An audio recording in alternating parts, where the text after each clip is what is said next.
Strike Suit Zero is a symphony of alloy and energy, steel and space.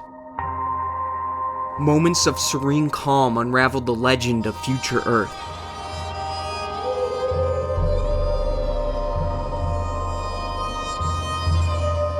But the quiet flashes of peace soon fall victim to the crescendo of war. Lens flares and particle tracers bridge the aesthetic's destructive beauty, and intense combat tear apart the tranquility of space. He's going evasive. Strike Suit Zero is composed of highs and lows. The lows can be found in the story, which is intriguing, but it's hard to tell a compelling tale from behind the eyes of a fighter jet's afterburners, especially when you never leave the cockpit. The only connection to the war you're involved with is through mission briefings and impromptu comlinks with your fellow comrade in arms. Those comrades refer to as Adams, but Adams is a hollow character, void of dialogue, who also makes no attempt to connect with the player. As a result, the weight of exposition falls on the shoulders of the supporting characters, of which some are interesting, but most are not. However, the stage is more appealing than the cast that occupy it. My God.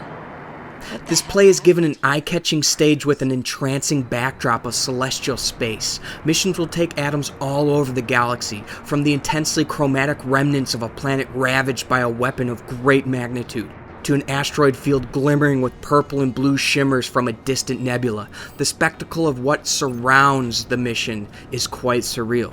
The missions themselves, however, are nowhere near as inspired.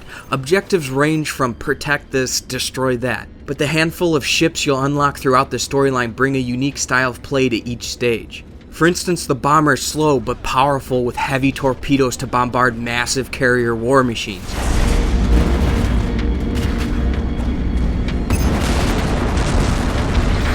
Or the Scythe Interceptor is sharp and agile for those who wish to focus on the quick maneuvers of dogfights. But then, of course, there's the Strike Suit, a one-of-a-kind metal angel of death, able to flip in and out of a mechanized mode to rain destruction, and then instantly revert back to pursuer mode to pulse away in breakneck speed. So where the missions fail to bring flexibility, the combat and playstyle of the different ships succeed. Even though the 13 missions are not varied to a great extent, Strike Suit Zero does benefit from different weapon loadouts and stage challenges to unlock various mods, which will keep you coming back for more. Plus the fact that the combat becomes increasingly difficult while being marvelously captivating and entertaining doesn't hurt either. So between the crescendo highs of combat and the diminuendo narrative lows, I kept returning to the same conclusion.